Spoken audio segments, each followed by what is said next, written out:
The foundational premise of our story is introduced through a deeply personal and sorrowful recollection. The male narrator, who identifies himself as Kishu, begins by revealing his name and that of his mother. Yuhi recounts that during her lifetime, his mother often spoke of a pivotal turning point where her existence took a tragic downturn. She described this moment as the instant she entered into matrimony, an event that transformed her life into an unending ordeal of misery. According to her, the man she married systematically dismantled every vestige of her emotional well-being and happiness. It is this harrowing legacy, this inherited narrative of despair, that has solidified Kishu's resolve to intervene and alter the course of history itself. Following this poignant introduction, we're transported to a specific moment where Kishu is engaged in the act of chronological displacement. He explicitly mentions that the theoretical and practical framework enabling this journey was the brainchild of his mentor, Professor Liu Yao. Having successfully arrived at his intended temporal destination, his first action is to consult a physical map, meticulously plotting his initial steps to orchestrate a meeting with his mother in her youth. The scene then shifts to a bustling high school campus on a day of great importance, as students swarm to view their academic results.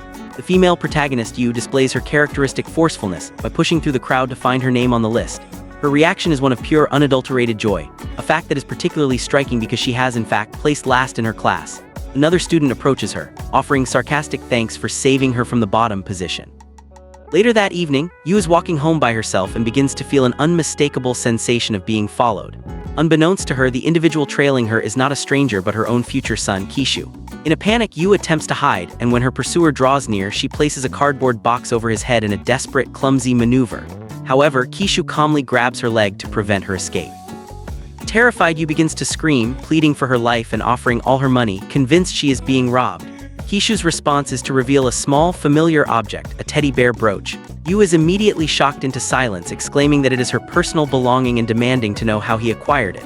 At this, Kishu removes the box from his head and delivers the unbelievable truth: "Mom, I am your son." In the subsequent encounter, Kishu elaborates on his origins, stating he has come from a distant future. Yu understandably dismisses this as absurd. To counter her skepticism, Kishu begins to recite an extensive list of intimate, minute details about her life, her habits, and her private thoughts. Overwhelmed, Yu demands to know how he possesses such knowledge, initially attributing it to sophisticated internet research, while simultaneously and fiercely rejecting the label of mom. Further convince her, Kishu accesses a memory from his own childhood. A young Yu confronting him after school, demanding to know his whereabouts, questioning whether he was with a boy or a girl, and asking what he was hiding in his hand. The young Kishu's response was to produce a box and place a live mouse in her palm, causing her to scream and shout the very words she now speaks in the present: "You cannot be my son." Remembering this, Kishu confirms that this was a recurring phrase from his childhood. Yet Yu remains stubbornly unconvinced. Kishu then pivots, appealing to her belief in empirical evidence and the scientific method. This leads them to a facility where they can obtain a DNA test. While awaiting the results, Yu asks Kishu about the specifics of her future. His reply is grim and direct. He tells her that in the years to come she will be universally deceived and abandoned by those around her, ultimately meeting her demise at a relatively young age. He explains that his entire mission is to prevent this tragic fate, a goal that hinges entirely on one crucial change: altering the identity of her future husband. When Yu asks who he has designated for this role, Kishu's answer leaves her stunned: Liu Yao. The narrative then provides context through a flashback. We see Yu sitting in the school garden attempting to melt some plastic bottles with a small flame. Liu Yao, spotting the fire from a distance and assuming an emergency, grabs a hose and drenches Yu completely. When a confused Yu asks where the fire is, Liu Yao simply states that it is now extinguished. Yu, now soaking wet, demands an apology. At that precise moment, a school director arrives on the scene, blaming Yu for the disruption and punishing her by making her clean the area and run laps around the playground. Liu Yao then informs the director that a banner is ready, needing only to be printed. Yu seizes the USB drive from him, volunteering for the task, but in her flustered state, she accidentally walks into a tree because of Liu Yao's distracting presence. She proceeds to a print shop, where the shopkeeper agrees to handle the job and deliver the banner directly to the director's office. Later at home, Yu plugs a USB drive into her laptop and realizes with horror that she has kept the one containing the banner, having given the print shop the wrong drive, one containing personal files including images of her celebrity idol. She rushes back, but the shopkeeper has already left for the school. Forced to take drastic action, Yu sneaks into the director's office to retrieve the banner, only to find Liu Yao already there. In the ensuing panic, she steps on his foot, causing both to cry out in pain and alerting the director to their presence. The director, finding them together in his office, accuses Yu of theft and insinuates a romantic relationship between them. Yu vehemently denies any possibility of a love story with Lu Yao. As punishment, the director orders them both to write formal apology letters. Yu, exasperated, wonders if Lu Yao is a bearer of bad luck, as her life has been a series of misfortunes since their paths crossed. She eventually retrieves the banner from the returning shopkeeper, but Lu Yao's sudden reappearance startles her, causing her to drop it and revealing her private idol posters to his view. Later, as they sit writing their apologies, Yu notes that Lu Yao seems experienced at the task. He retorts that she talks too much. Seeing the director returning, Yu snatches one of Lu Yao's drafts to submit as her own, but the director rejects it, forcing her to rewrite it. Lu Yao then presents his own, well-written apology, which the director accepts, allowing him to leave. The note Yu had submitted was, in fact, one Lu Yao had written incorrectly on purpose. Remembering this entire chaotic history, Yu declares to Kishu that Lu Yao can never be her future husband. It is at this moment the doctor arrives with the DNA test results, and Yu is left in a state of profound shock upon seeing the positive confirmation. The following morning, Yu's sleep is violently interrupted by a series of strategically placed alarms that she cannot silence, leading her to scream in frustration. Meanwhile, Kishu is eating breakfast when a digital ring on his finger alerts him that Lu Yao is nearby. We then see Lu Yao reading in a park where he notices a man scamming a group of children. Lu Yao intervenes, calmly explaining the legal repercussions of fraud and compelling the man to return the money. Kishu approaches Lu Yao afterward, complimenting him as the school's top student and proposing a friendship. Lu Yao ignores him and begins to walk away. Undeterred, Kishu comments on the book Lu Yao is reading, a text on the theoretical construction of a time machine, and confidently states that such travel will one day be achieved. This immediately captures Lu Yao's intellectual curiosity, and he excitedly asks to connect on a social media platform. Kishu takes his phone and instead of adding himself, inputs Yu's contact information, telling Lu Yao that he will become a great scientist and that his project will undoubtedly succeed. Meanwhile, Yu awakens, hoping the previous day's events were a dream, only for Kishu to arrive with breakfast. She pinches him, questioning her reality and demands to know why he is in her house. Kishu logically replies that as it is his mother's house, he has nowhere else to go. When Yu goes back to sleep, Kishu enters her room to warn her that the water supply will be shut off, a claim she dismisses based on a decade of uninterrupted service. Upon waking and attempting to bathe, she discovers the water has, in fact, been cut off. Kishu reveals he has prepared hot water for her, and in this moment they both silently acknowledge their striking physical resemblance. The next day, as Yu walks to school with Kishu following, she questions his motives and his story. Kishu instructs her to check her phone, where she is stunned to find a friend request from Lu Yao. As she attempts to hail a taxi, Kishu redirects her to a bus stop during a heavy downpour. Seeing Lu Yao approaching with an umbrella, Kishu takes Yu's umbrella and flees. Lu Yao arrives and offers his umbrella to Yu, though he pointedly states he does not share them with others. On the bus, a sudden jolt causes Yu to drop her phone, which Lu Yao retrieves and returns, leading her to finally accept his friend request. At school, a senior confiscates a brooch from her uniform. Yu later sneaks into the director's office to retrieve it, and Lu Yao walks in, accusing her of theft. As she pleads with him to keep her secret, the director enters, forcing Yu to hide under a desk, where she eventually bumps her head and reveals herself. After being reprimanded and released, Yu asks Lu Yao why he didn't help her, to which he replies with his unwavering principle, "I never lie." At home, Kishu struggles with the archaic household appliances. Later, Lu Yao messages Yu with a complex question about time travel. Yu, surprised that the top student is asking her, the perennial last-ranked student, for help, sends a flippant sticker in reply. Lu Yao suddenly appears in person, startling Yu so much that she drops her phone on her face. Angry, she declares he must take responsibility, and he agrees, leading her to a laboratory filled with advanced equipment. Meanwhile, Kishu has created a disaster in the living room. Yu returns to find the mess and begins yelling at him, but is interrupted by the unexpected arrival of her father, who scolds her for the state of her home. Yu panics, wondering how to explain Kishu's presence. Her father explains he came in person because she wasn't answering her phone, and he is there to invite her to a family dinner. As Yu tries to usher him out, Kishu appears at the door and introduces himself as Yu's tuition teacher. Playing along, Yu apologetically tells Sir Kishu that she must cancel their lesson for the day. On another occasion, Yu follows Lu Yao to a remote location where he is conducting a hazardous experiment. Yu, fearing an explosion, screams and tackles him, causing them both to fall to the ground. She scolds him for his recklessness, and he flatly informs her he can only continue his work if she gets off him. The experiment then proceeds, resulting in a minor explosion. Kishu later visits Yu at the hospital, where he sees Lu Yao with a bandaged hand and questions why he didn't protect Yu. Lu Yao coldly states he doesn't even know her. Kishu then spots Yu talking with a nurse, who is revealed to be her friend, Shu Ling. Kishu, recalling a future where Shu Ling gains significant weight from poor eating habits, blurts out that she looks unusually thin. After establishing that he is Yu's cousin, Kishu learns that another person is attempting to blackmail Lu Yao over the explosion. Lu Yao brilliantly dismantles the man's claims, deducing his profession from the state of his hands and suggesting he apply for a janitorial position at the hospital. Yu is left impressed by his intellect.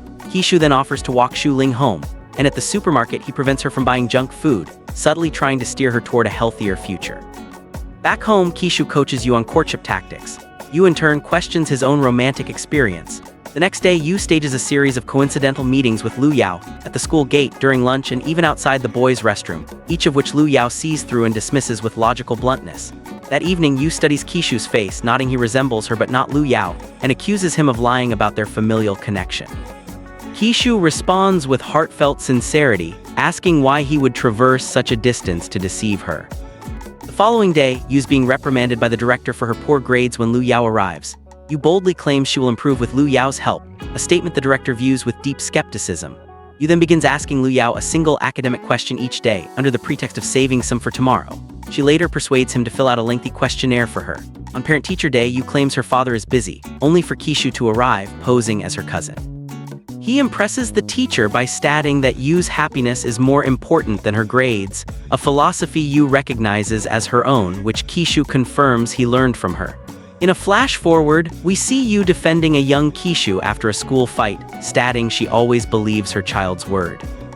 Yu's exam period arrives and she successfully answers all the questions based on the daily queries she posed to Lu Yao. During winter vacation, she visits Lu Yao's home with a gift of shoes, which he initially refuses but she insists he keep. He, in turn, gives her a bag of his old study notes. They share a moment lighting firecrackers to celebrate the new year. When school resumes, Yu checks her results, habitually looking from the bottom up, and is astounded to find her name near the top of the list. That night, Kishu finds Yu sitting alone and she shows him her report card. They are both shocked by her success. Yu then receives a call from a male friend, Xiao Yang, who suggests they celebrate and she agrees to meet him. The next day, Yu waits at a restaurant for Xiao Yang, who calls to cancel, citing training. Annoyed, Yu has the food packed and takes it to school, where she finds Lu Yao on gate duty. She offers to share the food, but he informs her that leaving campus during lunch is forbidden and that the director is waiting for her in his office. The director accuses Yu of cheating, as her answers are identical to those of a top student named Yang Xiao. Yu furiously denies the allegation and storms out. Outside, Lu Yao tries to offer her his notes, but a hurt and angry Yu rebuffs him, calling him a professor who couldn't understand her plight. At home, Kishu has prepared a meal, but Yu breaks down in tears, lamenting her label as a cheater and talking erratically about erasing her lifeline. Kishu comforts her with a story, calming her down. Suddenly, Yang Xiao arrives at the door and confesses that she was the one who cheated, copying an answer from Yu during the exam. In a flashback, we see Lu Yao confronting Yang Xiao. His clever questioning reveals her guilt without any direct accusation. Yu is left to ponder why Lu Yao went to such lengths to clear her name. The next day, Yu sits with Lu Yao and thanks him for his intervention, inviting him to dinner as repayment. He initially refuses, but she leaves him with the address. The following evening, she finds him waiting for her at the restaurant, even though she is late. He states he believes in keeping promises. The restaurant, however, is fully booked. Yu calls Kishu in a panic, who instructs her to bring Lu Yao home, promising to handle the cooking. When Yu tells Lu Yao she's taking him somewhere special, he correctly guesses it is her home. At her apartment, Lu Yao is about to leave when he spots specialized scientific equipment left by Kishu as bait. Intrigued, he stays. Yu claims the equipment is hers and that she studies quantum mechanics for fun. While she prepares the food, Lu Yao explores the living room. Kishu sneaks out and Yu brings out the meal. Lu Yao, however, finds a food delivery box, suspecting the truth. Yu is deeply offended that he doubts her culinary efforts. In a parallel storyline, Shu Ling is pressured by a colleague to take her shift but is rescued by Kishu, who aggressively defends their supposed anniversary plans over the phone. He advises her to be more assertive.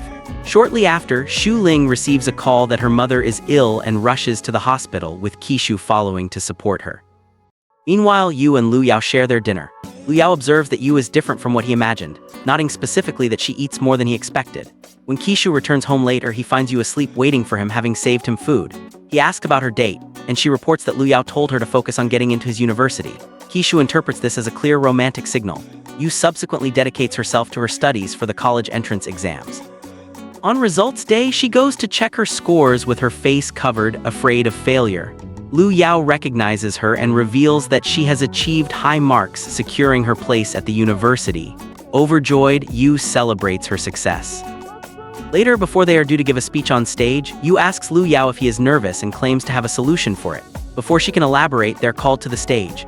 Yu reads a speech written by Kishu which encourages belief in present effort over past performance and thanks Lu Yao for his support. Internally, she fumes at Kishu's audacity. Lu Yao then delivers his own eloquent speech, impressing the audience. As they leave the stage, Yu slips and Lu Yao instinctively catches her hand, creating a moment of palpable tension and mutual awareness between them. The narrative then jumps forward to Yu's first day at university. Kishu wakes her and at every step while brushing her teeth during breakfast, he presents her with written pledges to pursue Lu Yao and keep a distance from every senior. Yu protests, refusing to act like an innocent girl. Kishu declares she will have to do so over his dead body and forcibly takes her fingerprint on the documents. As he prepares to drop her off at college, he shares a nostalgic memory from his own childhood, recalling how she used to take him to school on her bicycle. The narrative resumes by offering a glimpse into a future memory. In this recollection, it is Kishu's inaugural day of formal education, and his mother Yu is attempting to transport him to the institution on her bicycle. The young Kishu is visibly reluctant and resistant to this mode of travel. Yu, displaying her characteristic no-nonsense approach, presents him with a stark ultimatum. He can either ride on the bicycle or he can walk the entire distance. Confronted with this choice, he reluctantly climbs onto the bicycle. As they journey toward the school, they encounter Lu Yao approaching from the opposite direction. Seizing a strategic opportunity, Kishu falsely claims that the chain on his mother's bicycle has become detached and implores Lu Yao to give Yu a ride for the remainder of the journey. Lu Yao agrees to this request. Demonstrating a thoughtful and protective instinct, Lu Yao then removes his own shirt and hands it to Yu, instructing her to tie it around her waist since she's wearing a skirt. As Kishu departs with the supposedly broken bicycle, Lu Yao observes with a start that the bicycle chain is, in fact, perfectly intact and functional. Yu then takes her seat on Lu Yao's bicycle, and as they begin to move, he advises her that the path is smooth, and she does not need to hold onto him so tightly. Upon their arrival at the college grounds together, Yu tentatively asks Lu Yao if they might share lunch later that day. He declines her invitation. Yu, slightly affronted, points out that he was the one who brought her to campus on his bicycle. Lu Yao offers a detached scientific analogy in response, comparing the situation to one atom temporarily bonding with another under specific conditions. He then bids her a casual farewell and continues on his way. Yu proceeds to her dormitory and begins the process of introducing herself to her new roommates. Shortly after, someone informs her that Lu Yao is waiting downstairs to see her. Excited by this news, she rushes down, but then becomes self-conscious about the smell of her clothes and dashes back to her room to change into a fresh outfit. During this interval, a girl named Ling arrives and engages Lu Yao in conversation. He informs her that he met her mother at the campus gate and was asked to deliver an item to her. Ling then invites Lu Yao to have lunch with her, but he refuses and departs. By the time Yu returns, having changed her clothes, Lu Yao is no longer there. In a subsequent encounter, Yu is conversing with Kishu when she accidentally drops a stack of papers. A young man named Xiao Yang moves to assist her in gathering them, but she refuses his help, acutely aware that Kishu is monitoring the interaction. She leads Xiao Yang to a more private location to speak, and he questions if she is afraid of being seen with him. Yu explains that she made a promise to someone to maintain her distance from him. Xiao Yang then reveals that the reason for his visit is that it is his birthday, and he wishes to invite her to a masquerade party where all attendees are required to wear masks. Intrigued by the anonymity the event offers, Yu agrees to attend. Meanwhile, Lu Yao is observed looking at a poster advertising the very same masquerade party.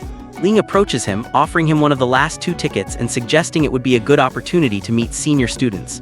Lu Yao states his general disinterest in such social gatherings. Ling then alters her tactic, pleading for him to accompany her for her own safety, as she is hesitant to go alone. Lu Yao logically counters that if the event is unsafe, she simply should not attend, and he begins to walk away. At that moment, however, he receives an email from Yu stating that she is at the masquerade party and is in danger. Reacting instantly to this apparent distress call, Lu Yao takes a ticket from Ling and rushes to the party venue. At the party, Yu spots Lu Yao's arrival and approaches him, teasingly remarking that he doesn't seem to fit in with the environment. Lu Yao, concerned, reminds her that he came because she emailed him claiming to be in peril. Yu points out the flaw in his concern, noting that if she were truly in danger, she likely would not have had the opportunity to send an email. She quickly deduces that Kishu is behind this orchestrated scenario, and after spotting him in the crowd, hurriedly ushers a confused Lu Yao away from the party. Once outside, Lu Yao tells her she can go home alone, but Yu, feeling encouraged, notes that he was clearly worried about her. Lu Yao dismisses this, attributing his actions merely to their shared history as high school classmates. As Yu is now hungry, they head to the campus canteen only to find it closed. Yu attempts to climb in through the service counter, while Lu Yao simply finds an unlocked door, making Yu feel somewhat foolish for her own method. Inside, they decide to prepare instant noodles for themselves. While they cook, Yu asks Lu Yao if he ever feels a desire to have fun and engage with the world around him, a question he leaves unanswered. As they begin to eat, Yu complains that her noodles are cold while his are hot. Lu Yao matter-of-factly explains that one side of the water dispenser provides hot water and the other cold. He then wordlessly exchanges his bowl of noodles for hers, despite not initially wanting to eat, feeling compelled by the situation. Later, back at his dormitory, Lu Yao watches his friends playing a video game and, recalling Yu's words about experiencing the real world, surprises them by asking to create an account and join their game. In a separate scene, Xiao Yang returns to a humble and disheveled home, where he finds his mother picking up broken items, clearly indicating their impoverished circumstances. In an effort to bring her joy, he falsely tells her that he has received a scholarship and insists they go out to eat to celebrate. Meanwhile, Yu's classmates spot a soccer ball with Xiao Yang's name on it in a second-hand shop, the very ball Yu had gifted him just the day before. Seeing that he has already sold her gift deeply upsets Yu later. She observes Xiao Yang discarding a piece of paper in a trash bin and then going to a teacher's office to submit a form. The teacher asks if he is the only one from his class submitting the form, inquiring about his roommate. Xiao Yang lies, claiming his roommate has family problems preventing him from participating. After he leaves, Yu retrieves the discarded paper from the bin, discovering it was his roommate's application form, which Xiao Yang had thrown away to eliminate competition. Next day, Yu suggests to Lu Yao that they walk to class together. Noting that she's wearing a skirt on a cold day, Lu Yao comments that he feels hot and gives her his shirt to use as a cover. Later, Kishu arrives on campus, and Yu tells him a rumor about a female student who tragically took her own life at the university, whose ghost is now said to haunt the campus after 10 p.m. Kishu responds by playfully scaring her with the story. He then notices a poster for a physics lecture. Yu comments that he is just like his father, always immersed in science, and expresses her frustration that her efforts to get Lu Yao's attention seem to have no effect. She wonders if he is an unfeeling robot and jokingly asks Kishu to program one to make Lu Yao fall in love with her and proactively hold her hand. Kishu then physically guides her away from the area. Following this, we see Yu and Lu Yao at a beach in a dream sequence. In the dream, Lu Yao begins walking purposefully into the ocean, ignoring Yu's desperate shouts for him to stop. Yu then jolts awake from this nightmare. Hearing her distress, Kishu comes to her room. She recounts the bad dream and asks him how she and Lu Yao fell in love in his original timeline, wondering who proposed to whom. Kishu explains that those events transpired before he was born, so he does not know the details, but he does warn her that a romantic rival is soon to enter her life. Heeding this warning, Yu becomes hypervigilant at college the next day, attempting to intercept any girl who approaches Lu Yao. When he emerges from the swimming pool, she immediately drapes a jacket over him to prevent others from seeing his body. She and her friends continue to monitor him from a distance, and she feels a surge of confidence when she sees him refuse to give his contact information to two girls. However, her confidence shatters when Ling approaches him and he greets her warmly, mentioning it has been a long time before walking away with her. Yu returns home and dejectedly informs Kishu that the predicted rival has indeed arrived. She laments that while she was merely a school friend, Ling is a childhood friend who even stayed at his house when they were young. She finds Kishu watching a television drama and chastises him for his leisure while she faces this threat. Kishu clarifies that he is studying techniques to defeat the enemy from the show and advises her to befriend her rival first to deliver a more impactful heart attack later. Kishu then attends the physics lecture he saw advertised. When the professor asks for ideas on a complex theory, Kishu is the only one who provides an answer. After class, the professor invites him to join the laboratory as one of 6 needed volunteers, an offer Kishu accepts. Meanwhile, Yu attempts to implement Kishu's strategy by asking Ling out for coffee, but Ling declines. Yu then intrudes on a dinner between Lu Yao and Ling, joining their table uninvited. On another occasion, Yu follows Ling to the physics lab but is barred from entering by the professor as it is not her subject. Forced to watch from outside, she sees Ling and Lu Yao working together. Kishu arrives, is introduced as a senior volunteer, and proceeds to interrupt and answer every question Ling directs at Lu Yao. Later, Kishu boasts to Yu that in 2 hours, he prevented Ling from talking to Lu Yao 12 times and from getting close to him 6 times. Thoroughly impressed, Yu tells him, "I'm convinced you're really my son." Kishu then invites Yu to a party that the lab students are holding that night and she agrees. At the party, the group plays a game where the first person to fold all 5 fingers receives a punishment. One question is to fold a finger if you don't know the third law of thermodynamics, which Yu believes was aimed at her. She retaliates by asking players to fold a finger if they have never failed an exam. Liu Yao folds a finger, but Kishu does not. When Yu looks at him questioningly, Kishu quips that he failed because his mother didn't teach him properly when he was a kid. Kishu then asks the group to fold a finger if they like someone present. Liu Yao does not fold his finger, and when a friend questions him, he replies, "Not yet." Yu, however, folds all her fingers, meaning she must reveal a secret. She declares, "Kishu is my son," knowing full well no one will believe her. As her punishment, she is supposed to take a drink, but Liu Yao unexpectedly drinks from her glass for her, making Yu happy and Ling visibly jealous. The following day, Kishu calls Yu to inform her that Liu Yao has lab duty that night and will likely be alone.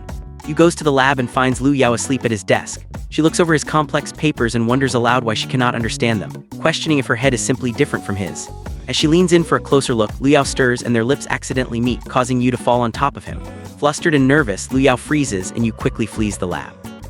The next day in class, Liu Yao is preoccupied, debating whether he should explain to Yu that the kiss was an accident, concerned she might misinterpret his intentions.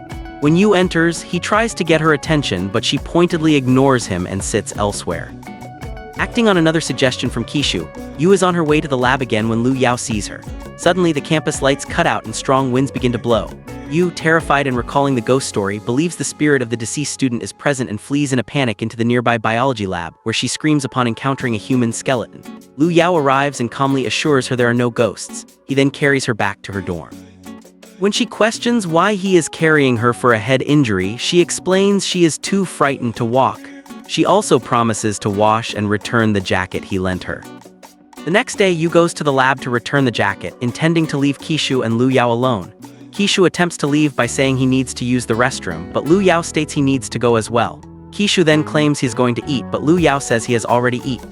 Finally, Kishu says he's going to look in a mirror, to which Liu Yao retorts that he can see his reflection in a spoon. After Yu hands the jacket to Kishu, Liu Yao produces a tube of lipstick from one of the pockets, identifying it as strawberry flavor and assuming it belongs to Yu. Kishu quickly fabricates an excuse and makes a hasty exit. Later, Kishu questions Yu about how Liu Yao knew the specific flavor of her lipstick. He then insinuates that they must have kissed when they were alone, suggesting that Liu Yao would have been nervous and his heart would have been racing. He advises Yu to stay by Liu Yao's side to capitalize on this. Yu later has dinner with her roommates. One friend encourages her to invite Liu Yao for breakfast, but he refuses via message. She then invites him for lunch, which he also declines. Another friend observes that it seems like Liu Yao is deliberately avoiding her and asks if anything happened between them, prompting Yu to recall the accidental kiss. The friends advise her to follow him the next day to see if he is genuinely busy. The following day, Yu sees Liu Yao talking affectionately with his grandmother on a video call when Ling arrives, and he asks Ling to speak to his grandmother as well. This sight saddens Yu. Xiao Yang then invites her to breakfast in the canteen, which she accepts. During their meal, Yu remains distracted, watching Liu Yao and Ling breakfasting together. Ling makes a point of returning a gift to Liu Yao in front of Yu. Furthermore, one of Xiao Yang's friends approaches and apologizes for selling Xiao Yang's belongings when he was short on money. Xiao Yang pays him to get the items back. To add to Yu's frustration, Ling performs a magic trick with a coin, and Liu Yao replicates it perfectly, showing a SHRED Chinese letter. Furious, Yu leaves the canteen. Liu Yao then tells Ling that the man who was bothering her will not return as he has been dealt with, and states he must leave for class. In his next class, Liu Yao is so distracted that his professor notices and calls for a break. During the break, Liu Yao receives a message from Kishu, stating that Yu's phone is dead and that she has asked him to invite Liu Yao to dinner. Overjoyed, Liu Yao immediately replies yes. When the professor returns, he remarks that someone must have sent Liu Yao a message that turned his brain on, as he is suddenly engaged and asking insightful questions. That evening, Yu waits at the restaurant, but Liu Yao does not appear. Unbeknownst to her, Liu Yao had gone to check on Ling, who claimed the man who had been bothering her had returned. After ensuring she was okay and declining her invitation for a candlelit dinner, Liu Yao finally leaves. Meanwhile, Yu, after a long and fruitless wait, gives up and goes home. Later, Liu Yao returns to his dormitory after drinking. A friend asks how much he has consumed, and Liu Yao admits to full bottle. The friend then asks why he didn't reply to his messages. In an intoxicated and emotional state, Liu Yao begins to cry, demanding, "Give me back my first kiss." He then attempts to kiss his friend but pulls away, muttering, "This is not strawberry flavor," before collapsing. The next day, Liu Yao asks his friends to cover his night shift, claiming he is attending Kishu's birthday party. He arrives at Yu's apartment with a gift, but when Yu opens the door and sees him, she shouts at him to go away and slams the door in his face. The narrative then rewinds to 12 hours earlier. Yu is asking Kishu what he would like for his birthday. He expresses a desire for a proper gift, which prompts a memory from his childhood. He recalls Yu giving him an electric bracelet, designed to shock anyone whose fingerprints were not registered. In her haste, she had forgotten to register her own fingerprints and received a shock upon touching him. Remembering this, Kishu tells Yu that she always gave him peculiar gifts. On the day of the party, Lu Yao is in class, visibly waiting for Yu. One of Yu's friends informs him that Yu has a stomach ache and is in her room.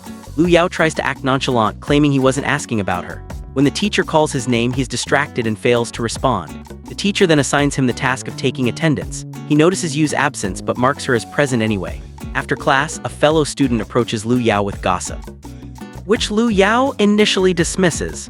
The student insists the information is useful, revealing that he saw a handsome guy waiting outside Yu's dorm. Upon hearing this, Lu Yao immediately leaves. He goes to wait outside Yu's dorm himself. When she arrives, he gives her medicine for her stomach ache and advises her to see a doctor.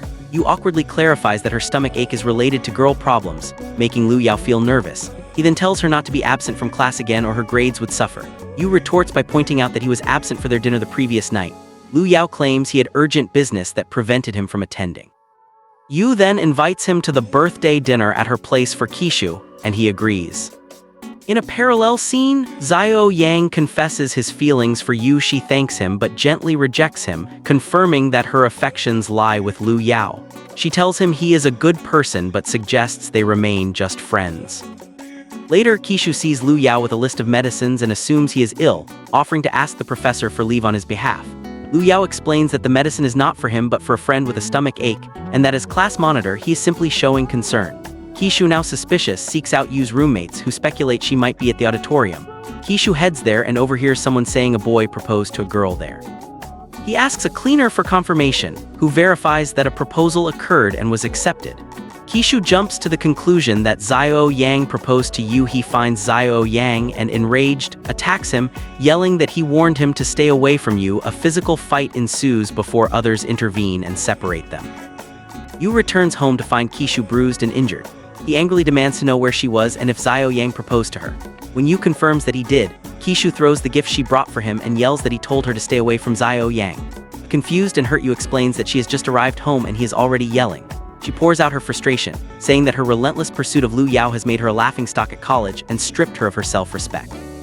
She declares she will no longer chase after Lu Yao. Kishu, in his own anger, lashes out, calling her a loser and stating that if he had a choice, he would never have chosen her as his mother. A deeply wounded Yu cries and retorts that if she had a choice, she wouldn't choose him as her son either, especially since he lives in her house and eats her food. Stung by her words, Kishu leaves home. It is at this moment that Lu Yao arrives for the birthday party, only to have the door slammed in his face by an angry Yu. Kishu, with nowhere else to go, stands outside Xu Ling's apartment and video calls her, asking if he can stay the night. Xu Ling then receives a message from Yu saying she is on her way over. Kishu instructs Xu Ling not to reveal his presence and hides inside. When Yu arrives, she confides in Xu Ling about her problems, clarifying that Xiao Yang did propose but she rejected him. She also mentions she brought a birthday gift for Kishu, but he threw it away in anger. Kishu overhears this confession from his hiding spot. Yu goes to the bathroom to wash her face and Kishu accidentally turns on the shower, getting himself wet. Yu almost pulls back the shower curtain, but Xu Ling stops her, falsely claiming the shower is activated by a remote control, which she then pretends to use to turn it off. Xu Ling then sends Yu home. Later, as Kishu is drying off, Xu Ling gently applies medicine to his wounds. It stings, so she gives him a small toy to comfort him. This act triggers a memory for Kishu, a scene from his childhood where he asked Auntie Xu Ling if his mother had left him. Xu Ling reassured him that his mother was just busy and invited him to stay with her, giving him a toy to play with, just as she did now. The next morning, Yu wakes up feeling Kishu's absence keenly. She receives a message from Lu Yao but ignores it. Puzzled by her silence, Lu Yao consults his friends on what makes girls angry. His friends tell him girls are complicated and he should ask her directly, but he explains that he tried and received no reply. In class, Lu Yao waits for Yu, but she avoids looking at him. Her friend suggests sitting near him, but Yu claims that area is too crowded. After class, Lu Yao stops Yu and asks her to give his experiment report to Kishu. Yu angrily refuses, stating she is not a delivery service, and walks away. Back at his dorm, Lu Yao's friend notices his mood and asks if Yu is ignoring him. He directly asks Lu Yao if he has feelings for her. Lu Yao denies it. His friend then says that if Lu Yao doesn't like her, perhaps he should introduce them, commenting that he would take great care of a girlfriend like you. A visibly jealous Lu Yao tells him to be quiet and focus on his studies. Later at the library, Lu Yao imagines you approaching him and saying, "What a coincidence," but it is only his imagination. He begins to see visions of you everywhere he goes. Ling approaches him, complaining again about a boy from another university bothering her. Lu Yao, frustrated, tells her she needs to learn to handle such situations herself and to say no to people. Just then, he sees one of Yu's friends and asks what is wrong with Yu. The friend reveals that Kishu is missing, and Yu is so worried she is considering calling the police. Lu Yao immediately seeks out Yu and offers to help her find Kishu. They venture out together to put up missing person posters. While doing so, they attract the unwanted attention of a group of women, forcing Lu Yao to grab Yu's hand and run, hiding in a cramped, concealed spot where they are pressed very close together. After the women pass, Yu tries to exit but finds the space too confined. Lu Yao suggests they coordinate their movements to get out together. Once free, they are both visibly flustered by the proximity. Lu Yao then suggests they get something to eat, and they go to an ice cream shop. He hands Yu her ice cream, nodding it is her favorite strawberry flavor. When Yu asks how he knows her preference, he replies, "Because of your lipstick." The moment he says this, he recalls their accidental kiss and becomes extremely nervous. They end up helping serve ice cream to all the customers when the shop owner is unexpectedly called away. Meanwhile, at Shu Ling's apartment, Kishu discovers that her home is filled with junk food and snacks. He proceeds to gather all of it and takes it outside, where he encounters an elderly neighbor. The woman assumes he is Shu Ling's boyfriend. Kishu, smiling politely, tells her that Shu Ling often speaks of how well the auntie takes care of her, and he presents the snacks as a gift. The auntie, pleased, accepts the entire lot and takes it away.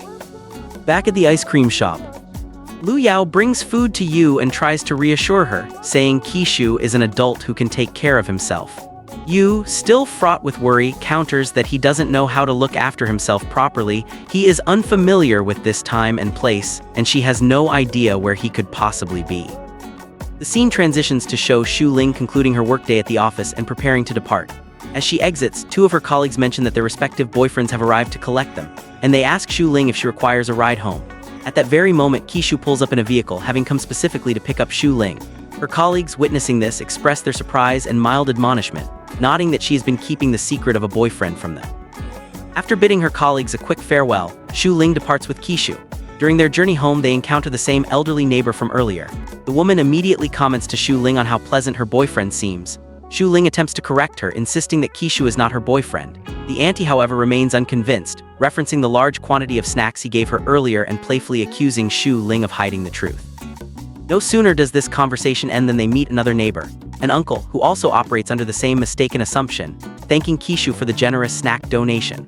Perplexed, Shu Ling remarks on how strangely cheerful and insistent everyone seems to be that day. Kishu then reveals the reason for their universal goodwill.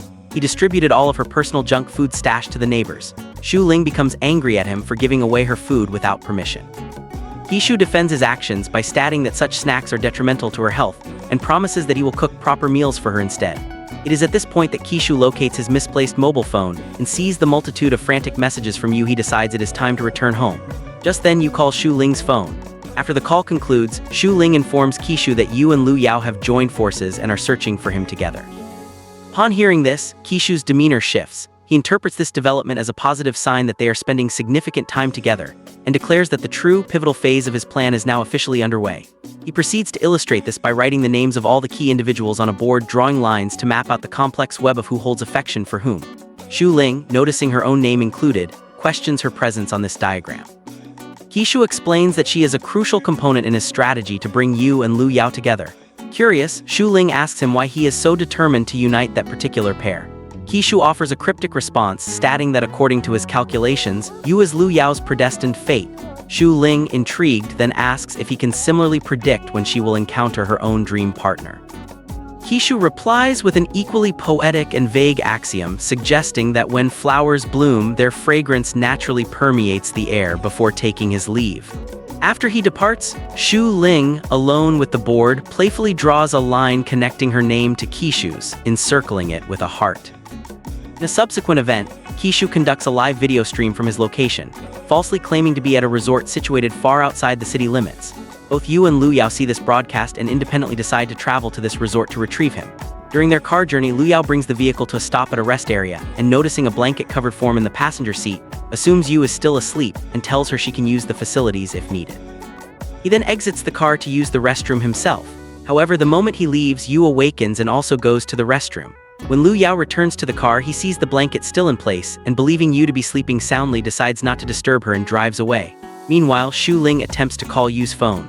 Lu Yao answers the call and tries to rouse the blanket-covered form, receiving no response. At the same time, Qishu and Xu Ling realize that Yu is no longer with Lu Yao, prompting Qishu to rush off to find her. After exiting the restroom, Yu mistakenly enters a car that is not Lu Yao's and immediately falls asleep. The car's owner returns and is furious to find a stranger in his vehicle. Yu, disoriented and frightened, accuses him of kidnapping and threatens to call the police but cannot locate her phone. She quickly escapes from the car and sits on a curb to wait. It is there that Lu Yao, having realized his mistake, returns to find her. Yu claims she is unable to walk, so Lu Yao carries her in his arms back to the car.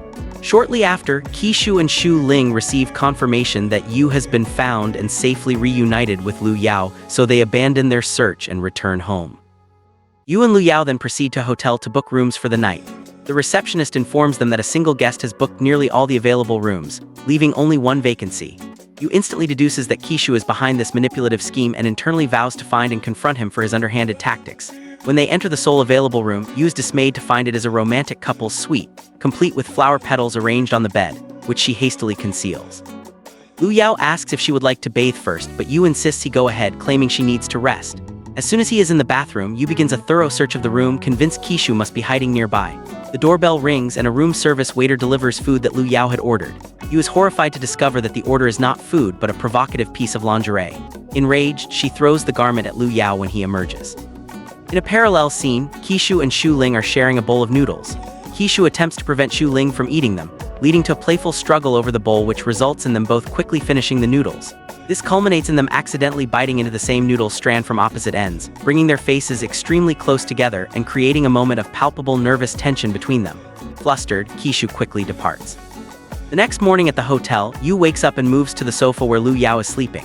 Her approach startles him awake and he complains of a stiff neck from his awkward sleeping position. Yu begins to massage his neck and with a sudden, forceful jerk realigns it, causing him significant pain that is quickly followed by relief. Yu then declares that she has decided to cease searching for Qishu, reasoning that he is orchestrating these situations deliberately. She suggests they should simply enjoy the circumstances he has created for them, looking meaningfully at Lu Yao, who returns her gaze with a soft smile. Later, as they venture outside, a young woman approaches and invites them to participate in a couple's game. Yu immediately recognizes this as another one of Qishu's setups. While Lu Yao is reluctant, Yu decides to play along and pulls him into the game. The organizers of the game are then revealed to be none other than Xu Ling and Qishu themselves. Yu, turning the tables on them, insists that the organizers cannot remain on the sidelines and must participate as well. During a segment of the game where she is supposed to fall into Lu Yao's arms, Yu deliberately subverts the expectation by jumping onto him instead, loudly proclaiming her dislike for following other people's prescribed rules. On the other side of the game area, Qishu takes a deliberate fall while catching Xu Ling. Yu marches over to him and delivers a stern motherly command for him to cease his meddling and return home immediately. Thoroughly chastised, Qishu promptly flees the scene. After the game, Xu Ling informs Qishu that she has professional obligations to attend to, specifically a visit to a patient at the hospital. He agrees to meet her later for a dinner engagement. As she walks away, he watches her with a complex and conflicted expression, mentally reminding himself of her formal status as his mother's friend. In a subsequent unannounced encounter, Yu pays a surprise visit to Xu Ling's apartment. Hearing her voice from outside, Qishu, who is inside, quickly conceals himself within the bathroom. Yu meanwhile makes herself at home, playing idly with the resident puppy before her curiosity leads her to the bathroom, where she discovers and picks up a distinctive face mask. Xu Ling returns at that precise moment, demanding the immediate return of the mask and vehemently denying the obvious accusation that she is hiding anyone within her home. After successfully ushering a skeptical Yu out of the apartment, she reveals to a now-emerging Qishu that Yu had expressed a feeling of being followed recently. He deftly deflects this concern, placing the blame on Xiao Yang, and then makes a hasty departure. That evening, as Yu is walking home alone, a masked figure begins to follow her at a discreet distance. Unbeknownst to her, Qishu is also tailing the entire procession, lurking in the shadows and prepared to intervene at a moment's notice, even picking up a stone as a potential weapon. Just as he prepares to act, both the mysterious stalker and Yu vanish from his line of sight. To his complete astonishment, Yu then materializes directly before him, and the masked man reveals his identity, pulling off his disguise to show he was Lu Yao all along. What a remarkable coincidence! Yu states with palpable triumph, cornering Kishu. "It seems you cannot hide from us any longer." In a subsequent, quieter and more intimate moment, Kishu is checking on a sleeping Yu. She stirs awake and in a vulnerable confession shares the details of a recurring nightmare that haunts her. A vision of a solitary boy walking resolutely into the vast, consuming sea. She reveals that she now understands this boy to have been him. She gives voice to her profound, deep-seated fear of him one day truly leaving and never returning. He offers her comfort, gently distinguishing between the frightening shadows of dreams and the reassuring solidity of reality. Soothed by his words, she murmurs softly that she is no longer scared, precisely because she has her son with her. After she drifts back into sleep, Kishu is left in a state of quiet contemplation, voicing the worry of what would happen if he did have to leave in the future. He later processes his swirling thoughts by writing them down in his private diary. Meanwhile, in a parallel moment of reflection, Shu Ling returns to her apartment, feeling its palpable emptiness in Kishu's absence, but soon discovers a series of small, comforting notes he had thoughtfully left for her, scattered throughout the rooms. Next day, Yu is in her dormitory when her roommate arrives with a surprising piece of news. Lu Yao, a dedicated physics major, has submitted an application to join the drama club. Intrigued by this anomalous behavior, Yu rushes to the location of the club's auditions. The drama director, equally perplexed, questions Lu Yao directly about his sudden interest in the art of acting. In response, Lu Yao replies that a certain girl had inspired him to branch out and learn new, unfamiliar things. He is then asked to perform an impromptu scene with a partner, and Yu immediately volunteers to step into the role. As they begin to rehearse a scene from Romeo and Juliet, their academic rival Xiao Yang arrives late and is consequently turned away from the audition. Seeking another avenue for confrontation, he then publicly challenges Lu Yao to a basketball match, smugly and publicly inviting Yu to come and cheer specifically for him. To the astonishment of everyone present, Lu Yao calmly accepts the challenge. Outside the audition, a confused Yu asks Lu Yao if he is genuinely planning to cheer for Xiao Yang, but Lu Yao simply leaves without providing an answer. Subsequently, Lu Yao goes to the basketball court where his friends are practicing. He joins them, and his friends are shocked to witness him playing for the first time, displaying unexpected skill. In a parallel scene at the hospital, Shu Ling is reprimanded by a senior colleague for accidentally writing Kishu's name on a patient's form. Kishu himself then arrives with fruit for her, notices her flushed face, and assumes she has a fever, insisting on taking her home to rest. On the day of the highly anticipated match, Yu cheers with unrestrained enthusiasm for Lu Yao from the sidelines. Xiao Yang, however, resorts to underhanded tactics, playing dirty and deliberately knocking Lu Yao to the ground, boasting arrogantly that Yu will soon be his girlfriend. Lu Yao retorts with a cool, unshakable confidence. Although Xiao Yang's team ultimately wins the game by a single point, the real, significant moment occurs after the final buzzer, as Yu fusses over a minor scratch on Lu Yao's arm. She proceeds to bandage it with excessive care and even produces a wheelchair, a gesture so over the top it makes him laugh aloud. She asks him why he had chosen to participate in a sport he clearly held no affection for, and he admitted with straightforward honesty that it was simply because he held a profound dislike for arrogant people. During a subsequent drama club rehearsal, the primary antagonist, La Ang, arrives to deliver a crushing blow. He announces that the club is being officially disbanded by the university authorities due to a union decision. While the club director is resigned to this fate, Yu staunchly refuses to give up the fight. She rallies the disheartened members, urging them to continue their preparations regardless. She then embarks on a passionate campus-wide campaign to save the club, decisively concluding that she needs to gather 10,000 student signatures on a petition and immediately tasking her roommates with the mission of collecting them. Her friends initially refuse, citing the sheer impossibility of the task, but Yu eventually convinces them by offering coveted gifts. In a manipulative move, Kishu calls Yu, feigning concern about the club's potential closure and its possible negative impact on her time spent with Lu Yao. He then deceptively tells her that Lu Yao wants to meet her at the rehearsal hall. In a mirroring deception, he finds Lu Yao, who is studying his lines for Romeo and Juliet, and gives him the exact same false message, claiming it was from Yu. Both unsuspecting individuals go to the empty hall. Lu Yao arrives first and watches Yu practicing her lines alone, secretly recording her performance with a soft, affectionate smile. When he finally joins her, their joint rehearsal is abruptly interrupted by a group of mocking classmates who announce that the director has officially quit. Unwavering in her resolve, Yu declares that they would simply rehearse anywhere on campus they could find space and would set about finding a new director themselves. The next day, during an outdoor rehearsal session, Yu, acting upon some dubious advice from Kishu, repeatedly attempts to kiss Lu Yao during their scene despite there being no such direction in the script. The frustrated director, exasperated by the deviation, calls for an immediate break. Later, in the bustling student canteen, Yu observes a couple sharing a kiss and wonders aloud how such an act could appear so effortless for others. Emboldened by this observation, she later approaches Lu Yao and tells him she has something in her eye, asking him to blow on it, a transparent and clumsy attempt to manufacture a moment of intimacy, but is abruptly pulled away by a roommate who reminds her of urgent homework. Liang then approaches Lu Yao, pretending to be frightened by a non-existent stalker. He sees through her theatrical act immediately and advises her to report any real concerns to the campus authorities or police before walking away. Kishu observes this entire exchange from a hidden vantage point. Later still, as Lu Yao is attempting to send a message to Yu, Liang materializes beside him once again. She embraces him, reiterating her fear of being followed. Lu Yao firmly tells her he sees no one and asks her to stop this behavior. Just as Yu is approaching, Ling creates a deliberately misleading scene, leaning in close to Lu Yao in a manner that from Yu's limited perspective appears to be a kiss, when in reality she was merely removing a stray hair from his shoulder. Heartbroken and convinced of what she had witnessed, Yu turns and leaves without a word. Devastated by this misunderstanding, Yu seeks solace in drinking with Kishu, lamenting the painful scene she believed she had seen. She becomes so severely intoxicated that Kishu has no choice but to carry her home, an ordeal during which she vomits on him. The following day, Lu Yao attempts to approach a cold and distant Yu, but she and her friends collectively ignore him.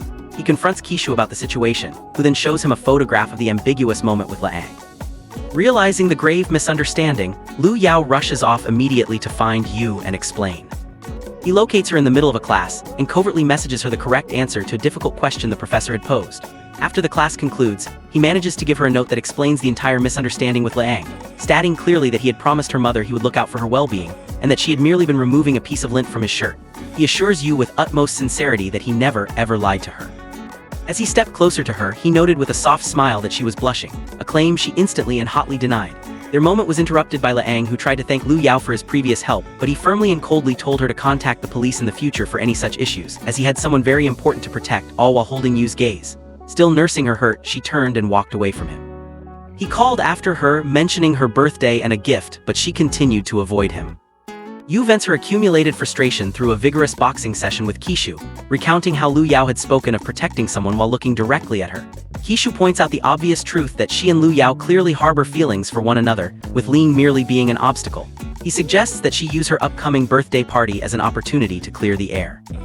A stubborn and proud Yu refuses outright to invite Lu Yao and declares that from that day forward, anyone who takes his side will face her wrath, demonstrating her point by punching Kishu and knocking him to the ground. Later, as Lu Yao is leaving his dorm, he encounters a disguised Kishu, who explains he must take precautions because Yu is furious and has spies everywhere. Kishu tells Lu Yao to stay in touch that evening before hastily departing after receiving a call from Yu at Yu's birthday party, which is in full swing. One of her friends notes that Lu Yao is the only person missing. A roommate then accidentally spills a drink on Yu to escort her outside, warning her not to mention Lu Yao's name, especially not today, as he is waiting for her right outside. Inside, a heavily intoxicated Yu stumbles out to the restroom, sees Lu Yao waiting and leans heavily on him, slurring that he looks exactly like Lu Yao. Amused by her state, he takes it upon himself to take her home. A friend informs them that the dormitories are locked for the night, so Lu Yao is forced to take her to a hotel instead. As he tends to her, she asks him directly to define the nature of their relationship. He replies with enigmatic charm, "Our relationship is whatever you think it is," and then decisively leans in and kisses her. The lights in the room come on at that moment, and they share a soft, knowing, and intimate smile. The next day, Kishu meets Yu at the hospital, where he is being treated for a minor injury. He asks her for specific details about the previous night's events, and she happily recounts a romantic and idealized version of the story. Kishu then plays a recording for her, in which Lu Yao describes a very different, far less romantic version of events, where a drunk Yu had repeatedly tried to make him her sworn brother. As a smirking Kishu leaves them, Lu Yao arrives and, noticing that Yu seems unwell, offers to take her home. Later, Lu Yao brings her restorative soup and a belated birthday gift. When she jokingly asks if it was a diamond ring, he says no. She opens the box to find a simple piece of carbon. He then explains his reasoning. Her birthday is on the 6th of the month, and carbon is the 6th element on the periodic table, adding the poetic note that under immense pressure and time, carbon transforms into a diamond. "I've given my answer," he tells her meaningfully. "Now I'm waiting for yours." Confused by his intellectual and cryptic response, Yu consults Kishu, who decodes the message, explaining that Lu Yao was formally asking to define their relationship, and strongly encouraged her to be brave and take the first step. Yu attempted to create a perfect, storybook confessional moment at the local aquarium, but Lu Yao scoffed at the artificiality of the idea. She then tried to steer their conversation toward the topic of animal partnerships and mating rituals in nature, but he unromantically noted that many animal species are notoriously unfaithful to their partners.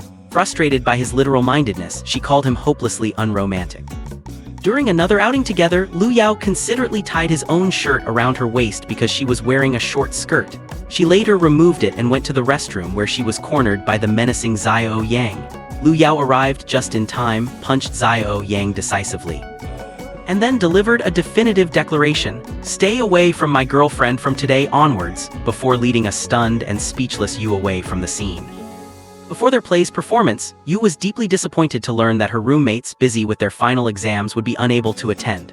Facing a nearly empty auditorium, Lu Yao noted philosophically that an audience didn't necessarily have to be physically present to be appreciated. Inspired by his words, Yu suggested they film the entire performance for social media. During a pivotal moment in the play, Lu Yao accidentally called her by her real name, Yu, instead of her character's name, Juliet. Lu Yao then devised a new plan for his confession, choosing a haunted house attraction, assuming a frightened Yu would instinctively cling to him for safety. The plan failed spectacularly when she proved utterly fearless, even going so far as to scare the haunted house actor and, inadvertently, Lu Yao himself. His subsequent plan involved hijacking the pre-movie advertisements at a local cinema. But when Yu, watching similar ads before their film, commented offhandedly that such public displays of affection were ridiculous, he immediately abandoned the scheme. Back in her dorm room, a conversation with her roommate about the biological purpose of reproduction and its cynical connection to emotion left Yu suddenly doubting the purity of her own feelings. Her roommate claimed that base biological impulses were all boys ever truly thought about. Meanwhile, Kishu was coaching a visibly nervous Lu Yao on the finer points of how to propose. Lu Yao then messaged Yu, instructing her to come out to her balcony during a gentle snowfall. He had written "I love you" in large, clear letters in the fresh snow below her window. However, Yu, her mind now clouded by her roommate's cynical words, misinterpreted his grand romantic gesture as something crude and presumptuous, called him rude, and stormed back inside in a huff. The passing couple then accidentally trampled through the snowy message, utterly destroying the words "I love you" and leaving Lu Yao's heartfelt confession unspoken and his elaborate plan in complete ruins.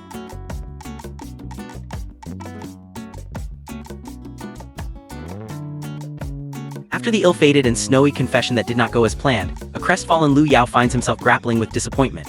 In search of guidance, he turns to Kishu, who in response provides a piece of advice that is straightforward if not particularly insightful: to simply eat something and then go to sleep. The story then transitions, marking the commencement of their winter break. Within the cozy, well-known confines of their home, a typical morning scene unfolds. Kishu makes an effort to wake Yu from her deep sleep. As he pulls back her blanket in an attempt to rouse her, a rubber snake, a deliberately placed fake, falls out onto the floor, a clear testament to a classic prank she had prearranged. Not discouraged by this minor trickery, Kishu locates Yu in another room where she is absorbed in watching television. He deliberately positions his body directly between her and the screen, executing a comical and ridiculous dance. This performance is meant as a pointed reminder of the specific mission she is supposed to be undertaking, which involves the matter of Lu Yao. Affecting an air of total and complete unconcern, Yu retorts that she is far too occupied to bother with such trivial pursuits. This exchange quickly devolves into a lighthearted physical tussle over control of the television, a skirmish that concludes with Kishu receiving a small but noticeable electric shock from the device. This serves as a humorous illustration of his continual difficulties with the rudimentary and often temperamental technology of this time period. The breakfast table becomes another stage for their subtle conflict of intentions. Yu is deeply engrossed in playing a game on her mobile phone, entirely ignoring the food in front of her. Kishu scolds her for this habit, but she pays him no mind. Consequently, he concocts a mischievous scheme. He pretends to hear a knock, announcing in a convincing tone that Lu Yao has come to visit. The reaction he provokes is both immediate and dramatic. Yu sprints to her bedroom and reappears mere moments later, having transformed her appearance. She is now impeccably dressed and holding a textbook, attempting to look studious and composed, only to discover that the doorway is utterly vacant. Kishu responds with unrestrained, hearty laughter, thoroughly amused by how eagerly and transparently she had fallen for his ploy and revealed her underlying interest. During the evening, as the two of them are engaged in the mundane chore of taking out the garbage, Kishu seizes the opportunity to tease Yu further. He asks her with a playful tone whether she would indeed dash back inside to change her clothes if Lu Yao were to magically appear at that very moment. Under the vast, starlit canopy of the night sky, Yu's usual bravado wavers and cracks. She openly voices her irritation, declaring with conviction that if Lu Yao's affection for her is genuine and sincere, then it should extend to her current, casual state. She gestures down at her comfortable, unremarkable attire to emphasize her point. She adds with palpable frustration that 3 full days have now passed without Lu Yao making the slightest attempt to seek her out or see her. As they walk along the quiet street searching for a garbage bin, Kishu sees his chance and executes a swift, strategic retreat, abandoning Yu alone in the serene, dimly lit road. Yu, initially bewildered by his sudden disappearance, places the bag of trash down on the pavement and prepares to make her way back home by herself. At that precise moment, a large electronic screen mounted on a nearby building abruptly illuminates, flickering to life. It begins to play the video recording of the performance where she and Lu Yao acted the parts of Romeo and Juliet. As this unfolds, a gentle, almost enchanted snowfall begins, with delicate flakes drifting down to dust her hair and shoulders with a soft, white powder. Then Lu Yao himself materializes from the shadows. He does not resort to a simple, straightforward declaration of love. Instead, he holds up a small board on which complex scientific symbols are drawn. He proceeds to explain, "This pi orbital here is a representation of you, and this sigma orbital here is a representation of me." Established scientific doctrine maintains that these two specific orbitals cannot form a stable, lasting bond under normal conditions. However, I am a firm believer in the power of new inventions and groundbreaking discoveries to overturn such conventions. Although Yu does not fully comprehend the intricate chemical analogy he is making, she intuitively grasps the deep romantic sentiment that forms the core of his message. When he finally poses the direct question, "Will you consent to being my girlfriend?" her verbal affirmation of yes is lost, swallowed up within the context of their first conscious, gentle, and tender kiss. In a parallel scene, Kishu has returned to their home and is now struggling alone, inadvertently straining a muscle in his back while trying to apply a medical bandage to himself. Yu arrives home shortly after this, and Kishu, expressing genuine surprise, questions why her date with Lu Yao has concluded so early. Yu states with a tone of lament that they are quite possibly the most boring and uninteresting couple in existence. When Kishu prods for more specific details, a flashback sequence is triggered, revealing the events of their evening. They are shown sitting in a restaurant. Yu, observing a nearby couple who are being openly affectionate, feeding each other bites of food and sharing kisses, decides to emulate their behavior. She attempts to feed a piece of mango to Lu Yao. This plan backfires instantly when he reveals that he is, in fact, allergic to mango. Undeterred, she then tries to feed him a different kind of dessert, secretly hoping that this intimate act might naturally lead to a kiss. However, Lu Yao simply accepts the food, eats it, and that is the end of the interaction.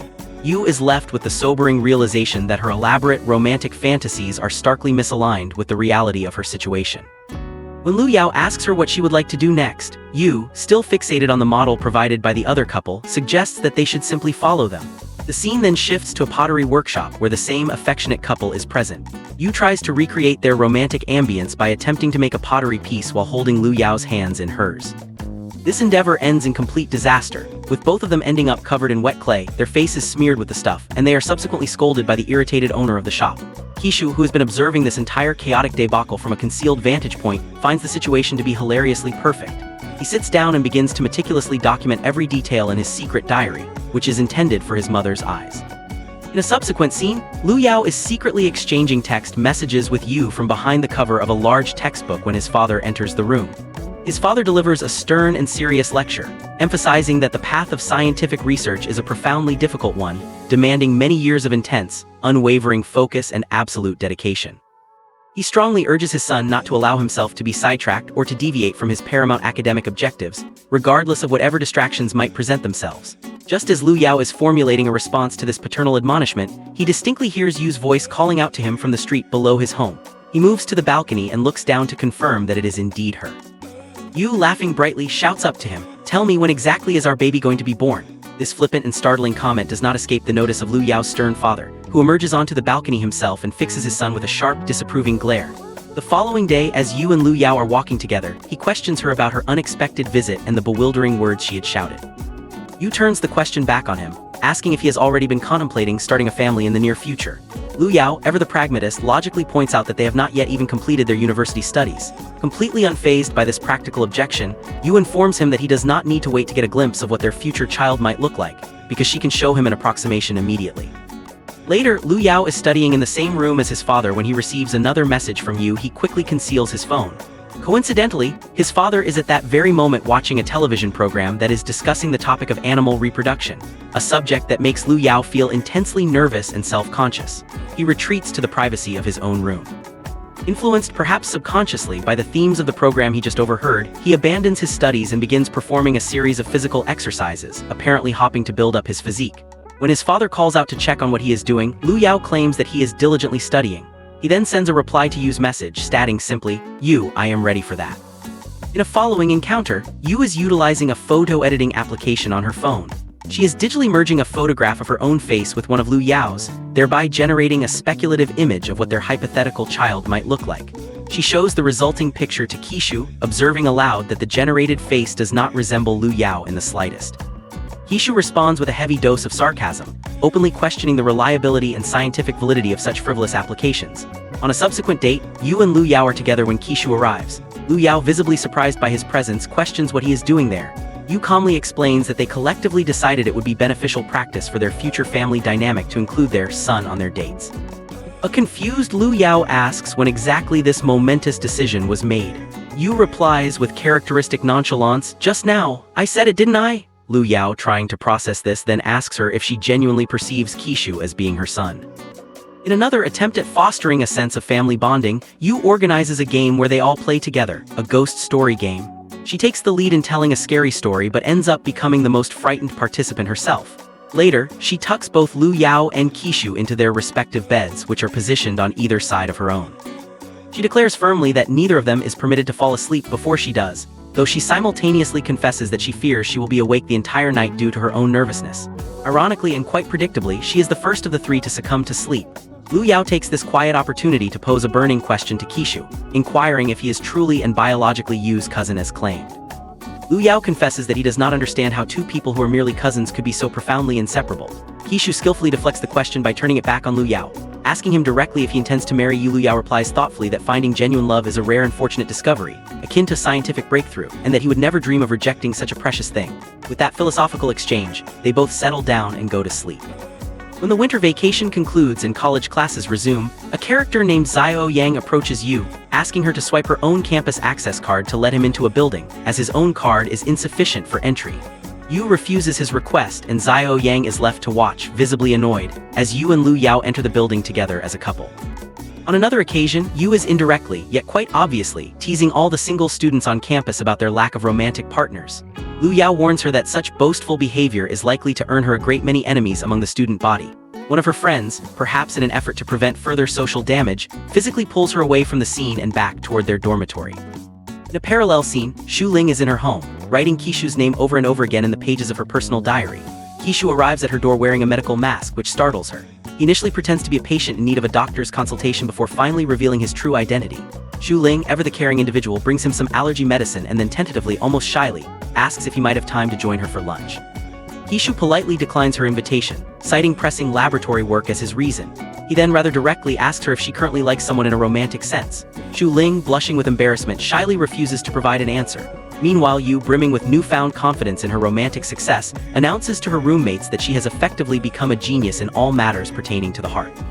She declares that she will now hold a series of love lectures for their benefit, to which her friends, perhaps amused or curious, agree. Kishu goes to the university laboratory after taking his allergy medicine, and mentions his allergic reaction to Lu Yao. Lu Yao quips that Kishu will likely be blamed for spoiling someone's romantic date, a clear though indirect reference to his own disrupted outing with Yu. Kishu then notices a personal diary has accidentally become mixed in with his medicines. He opens it and sees his own name written on its pages countless times in what appears to be Xu Ling's handwriting, Lu Yao. Observing this, comments that it certainly seems as though someone has developed strong feelings for Kishu. Kishu remarks with a hint of amusement that Lu Yao has become quite the love expert himself. Lu Yao, blushing deeply, admits that he too once wrote someone's name repeatedly in a diary. Kishu presses him for confirmation and Lu Yao affirms that it is true. Realizing that the diary must belong to Xu Ling and that she might see him as a romantic interest, Lu Yao decides he must put a stop to this misunderstanding immediately and quickly leaves the lab. Yu later recounts the entire story of her love affair with Lu Yao to Xu Ling, who suddenly and unexpectedly begins to cry. Xu Ling confesses that she has just been rejected after finally mustering the courage to confess her own feelings to someone. The person she sent a message to has not replied. Yu, outraged on her friend's behalf, demands to know the name of this individual, vowing to confront him directly. Xu Ling refuses to reveal the name, not wanting to cause any trouble for Yu's relationship with Lu Yao. Yu, jumping to a dramatic and entirely incorrect conclusion, dramatically accuses Xu Ling and Lu Yao of cheating on her together. Xu Ling, flustered, clarifies that she was not referring to Lu Yao at all and under Yu's intense pressure finally reveals that it is Kishu whom she likes. Yu lets out a yell of sheer disbelief, then storms back home to confront Kishu. She demands to know what specific gestures or actions he made toward Xu Ling to lead her on. Kishu, becoming flustered himself, explains that he views Xu Ling as a kind of godmother figure, and that he was only ever showing her basic care and respect, which she must have misinterpreted as romantic interest. Yu, completely undeterred by his explanation, insists that his own childhood, which was lacking in affection, is the root cause, as it led Xu Ling to fall for his simple acts of kindness. She then proceeds to give him truly terrible advice. He must start ignoring Xu Ling completely and do the absolute opposite of anything she would like or appreciate. A thoroughly baffled Kishu is left wondering to himself if the writer of their life script has suddenly been replaced by someone with a much more convoluted and absurd sense of plot. Following a series of romantic misadventures and the consolidation of her relationship with Lu Yao, Yu's penchant for interference reaches a new peak as she decides to host one of her self-styled love lectures. During this session, a distressed female student arrives, accompanied by Laang, and confronts Yu. The girl complains that she was financially swindled after following Yu's advice to talk openly with a boy, a directive she misinterpreted as a cue to be financially transparent. Yu quickly clarifies that her advice was intended to promote honest conversation, not to suggest the girl should open her wallet. The aggrieved student demands compensation and identifies the scammer as Xiao Yang.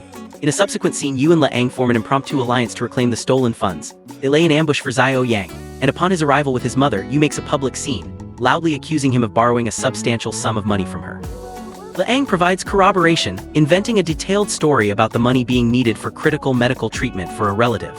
Confronted with these public allegations, Xiao Yang's mother is both shocked and furious, scolding her son and compelling him to immediately transfer the money back to Yu. Victorious, Yu and Laang depart the scene in triumph.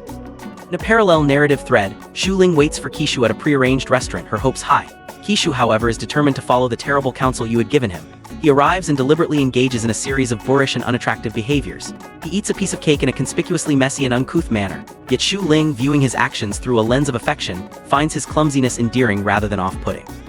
He then attempts to bore her by launching into a monologue about complex scientific theories, but she remains attentively engaged. As they prepare to leave, he espouses a series of archaic and chauvinistic views, suggesting that women should abandon their careers and that men should traditionally walk 2 steps ahead of their female companions. Just as Xu Ling gathers the courage to verbally confess her feelings, Kishu cuts her off, telling her to be quiet before making a hasty and awkward departure. Internally, he thinks, "Xu Ling, auntie, I am sorry," consumed by guilt. Left alone on the street, a heartbroken Xu Ling breaks down in tears. Meanwhile, Yu and Lu Yao are taking a walk together. Lu Yao mentions that he heard about the latest drama she orchestrated involving Xiao Yang. Yu corrects his terminology, insisting it was an act of help, as she was merely rectifying a situation involving a thief. Lu Yao expresses his concern about her direct involvement in such matters, stating that she should have informed him so he could assist. As they converse, a shooting star streaks across the night sky. Lu Yao instructs her to make a wish. When she inquires what he wished for, he reveals that he wished for them to grow up quickly so they could reach their shared future. Yu thinks to herself with a touch of irony, "We are already in the future," a poignant reflection on the fact that their present is someone else's past. Back in her dormitory, Yu is dramatically and exaggeratedly recounting the Xiao Yang incident to her captivated roommates, who are recording her storytelling for posterity. She then receives a menacing text message from Xiao Yang himself, warning her to mind her own business. Her friends interpret this as a direct and serious threat. Shortly after, another girl arrives to announce that a boy is waiting for Yu downstairs. Assuming it is Xiao Yang coming to confront her, Yu storms down, filled with anger. Before she arrives, however, Lu Yao has already intercepted Xiao Yang. He confronts him, warning him in no uncertain terms to stay away from Yu. Xiao Yang retorts that he has no personal interest in Yu, but tells Lu Yao to control his girlfriend and prevent her from interfering in his business. In response, Lu Yao begins dialing the police on his phone to report Xiao Yang's fraudulent activities. This decisive action prompts Xiao Yang to back down and leave the scene. When Yu finally arrives, she asks Lu Yao what he said. Lu Yao calmly replies that he was simply educating him about the law. He then presents her with 2 dolls, explaining that they represent the 2 of them. Yu complains that her doll is large and portly, asking if this is how he perceives her. Lu Yao smiles and explains his reasoning. Since she once declared that boyfriends should always walk behind their girlfriends, he positioned his doll behind hers, which makes hers appear larger from his perspective. He then steps closer to her with a warm smile. Kishu, ever the mediator, visits the university lab and observes Lu Yao and Laang collaborating closely on a scientific experiment. He deliberately interferes in their work. Laang comments offhandedly that Yu and Lu Yao make a very romantic couple, a remark that causes both Lu Yao and herself to self-consciously move apart. When Lu Yao shows Laang the results of their experiment, Kishu once again inserts himself physically between them. Laang, in turn, playfully pushes Kishu toward Lu Yao. Later, Kishu meets with Laang privately. She tells him that his behavior suggests he is afraid she might damage the relationship between Yu and Lu Yao.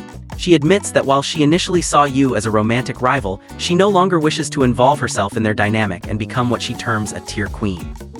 She advises Kishu that he should focus his attention on keeping a closer watch on Yu, as the entire college is abuzz with talk of how she went to Xiao Yang's home and caused a public scene. Alarmed by this information, Kishu rushes off. He goes directly to Xiao Yang's home and engages his mother in a friendly conversation. When Xiao Yang returns, Kishu asks to speak with him outside. There he confronts him directly, stating that while Xiao Yang's mother is unaware of his true character, he is willing to keep her in the dark on one condition, that Xiao Yang promises to leave Yu completely alone. Xiao Yang agrees to these terms. Later, Yu is with Lu Yao on campus when her father makes an unexpected visit. The three of them go out to dinner together. Yu's father asks Lu Yao about his background and intentions. Lu Yao, in a highly formal and seemingly rehearsed manner, recites his height, his university major, and his father's profession, explaining that he saw this formal approach in movies as the proper protocol for meeting a girlfriend's parents. Yu is mortified by his stiffness, but her father is visibly amused. He tells Lu Yao that his primary wish is for him to take good care of Yu while they are in college. Lu Yao earnestly assures him that both he and Kishu will ensure her well-being. Yu's father, puzzled, asks who Kishu is. Panicking, Yu creates a diversion by throwing food on Lu Yao. A confused Lu Yao, cleaning himself, asks if Kishu is not her cousin. Yu's father laughs, suggesting that Yu must have simply forgotten her own cousin's name. During a subsequent outing to a shopping mall with Yu, Lu Yao, and Kishu, Lu Yao mentions to Kishu that he recently met Yu's father. Yu, spotting a display bed, sits on it and pulls both young men down to sit on either side of her. She holds their hands and tells Lu Yao that she envisions them having their own house one day. Lu Yao agrees, naturally assuming it would be a home for just the two of them. Yu corrects him, stating that there will be a third person. They will need to create a nursery for their future baby. Kishu, exasperated at being included in this domestic fantasy, asks why he's being involved in their baby planning and leaves to get ice cream. After Kishu departs, Lu Yao turns to him with a serious expression and asks point-blank if he is truly Yu's biological cousin. Kishu affirms that he is, but Lu Yao simply leaves without another word, his doubt palpable. Kishu later confides in Lu Yao, expressing his belief that Yu's father suffers from a form of amnesia. He bases this on the fact that her father seems to forget him every time they meet and doesn't even appear to know Yu's chosen field of study. Lu Yao agrees that this seems to be the case. When Yu arrives with ice cream, Kishu makes a flimsy excuse and leaves. In a following scene, Shu Ling is seen in a supermarket, looking at unhealthy snacks and remembering Kishu's past advice about eating healthily. Angry and defiant, she nonetheless loads her shopping cart with junk food. Kishu is also in the store, but following his own misguided plan, pointedly ignores her. At the checkout counter, Shu Ling's phone is dead, leaving her unable to make a digital payment, and she is forced to leave the store empty-handed. As she walks home, Kishu follows her at a distance, eventually catching up and stating that it is unsafe for her to walk alone at night. Shu Ling retorts bitterly that it makes no difference as she is accustomed to being alone. Kishu thinks to himself, "Shu Ling, auntie, I didn't know you would be so sad after I came back, but a romantic relationship between us is simply not possible." The next day, Lu Yao brings breakfast to Yu and presents her with a meticulously detailed and scheduled dating plan, designed to avoid confusion in their relationship. Shortly after, Kishu arrives with his luggage and announces that he is moving out. He states that as a single person, he does not want to be a disturbance to their life as a couple. Yu protests vehemently, asking where he could possibly go, given that they know no one else in this time. Kishu sharply retorts, "Why are you acting like my mom?" Yu thinks to herself, "I am your mom." She then informs Lu Yao that their plan for the day has changed. They must now find a new home for Kishu. A real estate agent shows them an apartment. Almost immediately, a piece of furniture collapses. Yu angrily tells the manager that a house is meant for humans to live in, not for getting them hospitalized. The manager, missing the criticism entirely, cheerfully confirms that the hospital is in fact very conveniently located nearby. Hearing this, Kishu steps out onto the balcony and sees Shu Ling walking in the direction of the hospital where she works.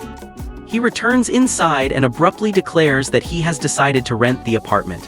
That night, he stands on the balcony, watching Shu Ling leave her shift. She glances up toward his light and he quickly hides from view. The following day, Yu visits Kishu's new apartment and proceeds to criticize every aspect of it. The lighting, the curtains, the wallpaper. Kishu asks her why she isn't spending her time with Lu Yao instead. Suddenly, another piece of furniture breaks, further angering Yu, and Kishu sends her home. Later, Lu Yao visits Yu's home, but she is not there. Her father arrives and immediately recognizes Lu Yao as Yu's boyfriend from their previous dinner, noting that Lu Yao's memory seems a bit weak. Lu Yao enters the house and reintroduces himself, explaining that he was under the impression that Yu's father had forgotten him. To his profound shock, Yu's father proceeds to recall every single detail about him from their first meeting. Lu Yao, thoroughly confused, explains that he was told Yu's father suffered from a memory-affecting disease. Yu's father asks who told him that. Lu Yao replies, "Kishu." Yu's father says, "Yu's teacher." Lu Yao corrects him, "Yu's cousin."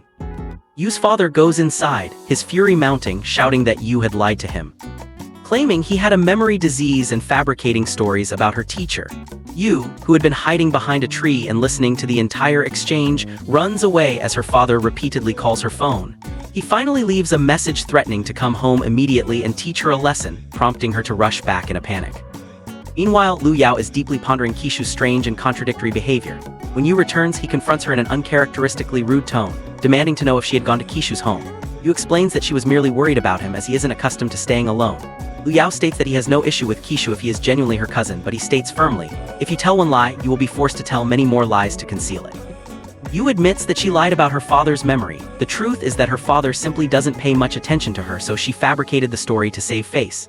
Liu Yao then reveals the shocking truth. Her father knows everything about her, even about her teacher, Kishu. Yu is utterly stunned.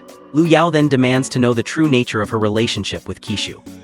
He questions why Kishu would work so tirelessly to bring them together if he had romantic feelings for her himself, and why her father doesn't recognize him if he is truly her cousin. He accuses her of a fundamental lack of trust. As he turns to leave, he questions whether their entire relationship was built on a planned deception from the very beginning. Desperate to stop him and finally tell the truth, Yu reveals the incredible secret: Kishu is our son. From the future, 30 years from now.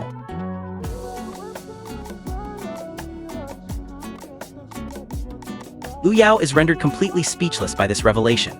Yu elaborates, explaining that the theoretical time travel research he is currently conducting will one day become a reality, and their son was the first successful pioneer of the technology. Liu Yao, who had previously seen a DNA report linking them, says he still cannot bring himself to believe it. It remains, in his mind, just an unproven theory. He coldly states that even if it were true, it implies that Yu only pursued him with the goal of altering her own destiny. Yu assures him that while her initial motivation may have been rooted in that, her feelings for him are now completely genuine. However, Liu Yao, deeply hurt, betrayed, and struggling to process this impossible revelation, retreats to his home to grapple with the reality of the situation, mentally replaying all the times Kishu had spoken of time travel, and Yu had cryptically mentioned her son from the future. In a parallel sequence of events, Kishu finds himself waiting at a bus stop when his attention is caught by the sight of Xiao Yang discreetly following Xu Ling. Concerned for her safety, Kishu immediately begins to tail the pair. Unbeknownst to him, Yu spots him from a distance and, curious about his furtive behavior, decides to follow him as well. His pursuit leads him to a hospital where he overhears people discussing a recent violent incident involving a nurse who was allegedly attacked with a knife. Seized by a sudden gut-wrenching fear that Xu Ling is the victim, he charges into the building and, upon seeing Xiao Yang, immediately engages him in a physical altercation, operating under the mistaken assumption that he is the assailant. At that very moment, Liu Yao arrives at the hospital, carrying the DNA reports, and stumbles upon the chaotic fight scene. Fortunately, Xu Ling then appears unharmed and quickly intervenes to stop the brawl, clarifying the entire misunderstanding and revealing that she is perfectly safe. Outside the hospital, Yu seizes the opportunity to tell Liu Yao that this dramatic display of protective instinct from Kishu should serve as conclusive proof of their familial connection. Liu Yao, however, responds with a question, asking if Kishu has a habit of initiating fights without a valid reason. Yu replies that he does not, but he seems to have a specific and profound problem with Xiao Yang. When Kishu emerges from the hospital, he questions why such a large group has gathered. Yu informs him that Liu Yao now knows everything about his true origins. To their collective astonishment, Liu Yao reacts with remarkable calm, simply inviting Kishu to join them for a movie. After Liu Yao walks away, a bewildered Kishu turns to Yu and asks if Liu Yao has indeed discovered that he is from the future, expressing confusion over his placid demeanor.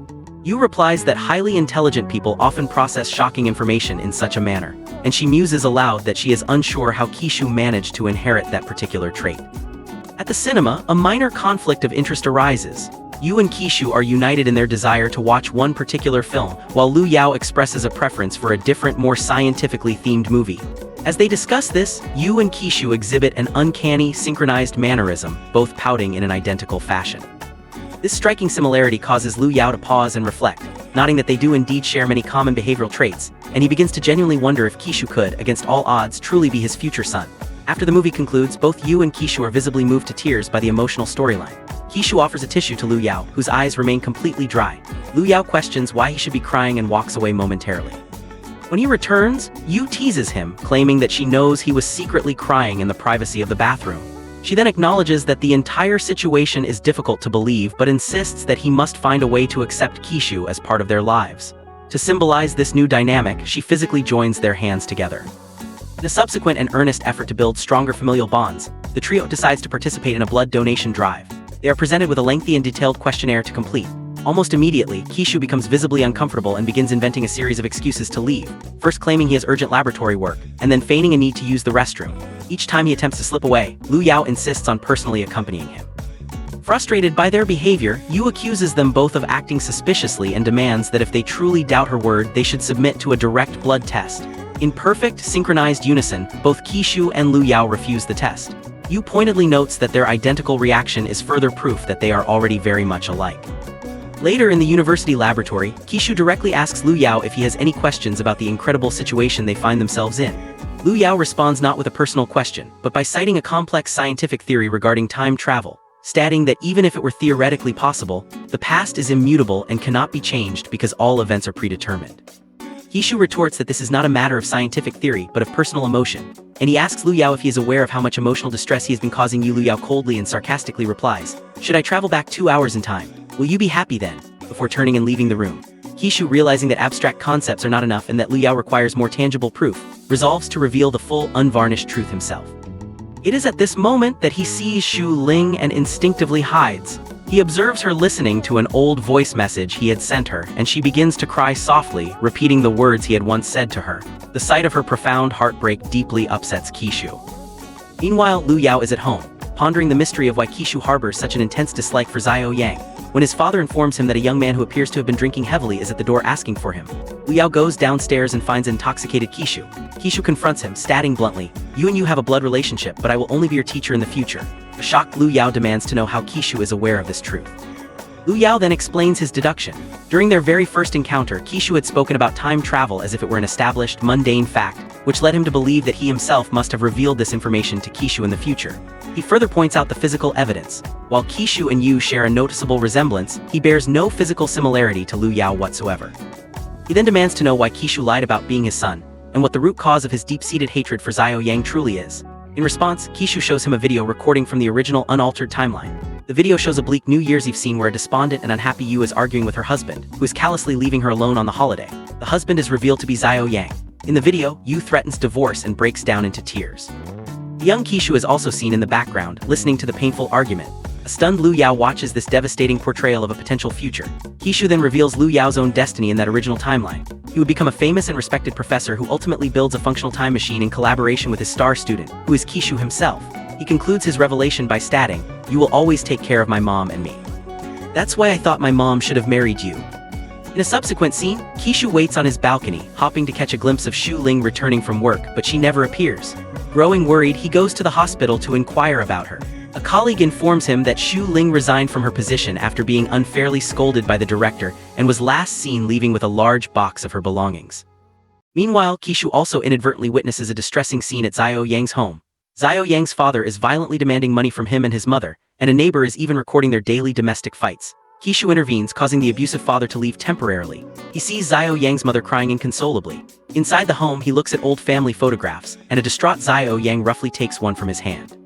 Seeing the depth of their suffering, Kishu is filled with a profound sense of pity. Yu and Lu Yao attempt to meet with Kishu, but he consistently avoids them. Yu eventually finds him and says that Lu Yao has officially declared it parent-child time, but Kishu still tries to leave. Lu Yao then arrives and cleverly uses Kishu's own previously stated philosophy against him. "You once said that we should live every day as if it were our last. So if today were truly the last day, what would you choose to do?" Moved by this poignant argument, Kishu finally agrees to spend the day with them. The three enjoy a fun-filled outing, and later they visit a photo studio to have a formal family portrait taken. As they prepare for the photograph, Kishu is suddenly overwhelmed by a painful memory from his original childhood. Year after year, he would wait in vain for his father to show up for the scheduled family photo, eventually having to settle for a picture with just his mother. Now, as he poses for a portrait with a young Yu and a young Lu Yao, he thinks to himself with deep emotion, "Mom, the empty space beside you is not empty today." After the photo is taken, Yu complains lightheartedly that being seated in the front row made her face look disproportionately large in the picture. Kishu, however, emotionally states that he will always treasure this photograph, otherwise he might one day forget her true appearance by looking only at her heavily filtered social media pictures. During a private dinner with Lu Yao, Kishu is asked a hypothetical question about what would happen if he were to suddenly disappear one day. Yu arrives and overhears part of the conversation, asking who is disappearing. They quickly cover by saying they were just joking that she had disappeared. She then notices a crowd of students running and, swept up by curiosity, pulls them along to follow. They arrive at a sports field where a match is underway, featuring Xiao Yang playing for their college against a rival team. Yu tries to leave immediately upon seeing him, but Lu Yao stops her, suggesting they stay and watch the game. Yu feels deeply betrayed, accusing them of supporting a bad man and making her seem like the villain in the situation. She leaves after a short while. Later, Kishu finds Xiao Yang alone, tending to a minor wound. He silently hands him a bank card, explaining that it does not contain a vast fortune, but enough money to rent a small apartment and potentially save his mother from the daily abuse at home. Xiao Yang initially refuses the offer, but Kishu insists, leaving the card behind and telling him the password is his own birthday. A stunned Xiao Yang is left wondering how Kishu could possibly have known that personal detail. In a reconciliatory gesture, Lu Yao takes Yu to the photo studio and shows her that their three-person family portrait is proudly displayed there. Overjoyed, Yu exclaims that she wants the photo to remain on display for the next 30 years so that when Kishu visits from the future, he can see himself with them. They proceed to take more cheerful photos together, and Kishu, watching them happily, readily joins in. Following this emotional milestone, Yu and Lu Yao focus with intense determination on their academic studies and successfully graduate from university. At the commencement ceremony, Lu Yao is chosen to deliver a heartfelt speech. "I learned two fundamental things during my time at this university," he announces to the audience: creation and love. "I used to operate by making a perfect, meticulous plan for every single minute of my life, but then a strange and unpredictable person entered my life who consistently spoiled all of my carefully laid plans. It was a little strange, but I was genuinely happy." He then gets down on one knee in front of the entire gathered audience, presents an engagement ring to Yu and asks, "Yu, will you marry me?" Her joyful and resounding yes is met with cheers from the crowd, and he seals their engagement with a kiss. At home later, Yu is looking through the graduation photos and notes Kishu's conspicuous absence from them. Realizing that he was the one who had been taking the pictures, she promises him that they will take many photos of him at their upcoming wedding. Lu Yao arrives with the freshly printed wedding invitations and announces the official date. Kishu admits that he had thought Lu Yao might change his mind about the marriage after learning the full truth about the future. Lu Yao confesses that he had entertained the same thought, but realized that acting on it would be an ultimately selfish decision. Yu then enters the room, demanding to know what they're discussing so seriously. Kishu quickly claims they were merely planning his bachelor party and leaves to distribute the invitations. Yu questions why he has two invitation cards in his hand, wondering who else he could possibly know besides Xu Ling, but he departs without providing an answer. Determined to make amends and extend a personal invitation, Kishu goes to the hospital to find Xu Ling, only to be informed by a colleague that she has formally resigned from her position and has deliberately cut off all contact. He proceeds directly to her apartment, but she refuses to open the door despite his persistent knocking. He pleads with her from the hallway, his voice earnest and sincere, explaining that her best friend's wedding day represents one of her greatest sources of happiness, and that she absolutely should be present to share in the joy. He carefully slides the ornate wedding invitation under her door, and is on the verge of leaving, his heart heavy, when the door finally opens from behind him. Xu Ling stands there asking softly where he was planning to go. They enter her apartment together, and she opens her refrigerator to reveal that it is now completely stocked with healthy, nutritious food, a stark contrast to her previous diet of junk food. Kishu is visibly delighted to see that she has begun to take better care of herself. Xu Ling credits him directly for inspiring this positive change, revealing the further good news that she has successfully passed her important examinations and will soon be attending university. Seeing the wedding card on her table, she remarks with a touch of wistfulness that those who are truly destined to be together will always find a path to each other, but she acknowledges that such a fate is not granted to everyone. Kishu, with newfound courage, acknowledges that he is aware of her romantic feelings for him. Xu Ling, demonstrating her maturity, assures him that she is not waiting for a specific answer and repeats her question, asking where he had intended to go. Kishu, instead of answering directly, simply asks if she is free to spend the following day with him.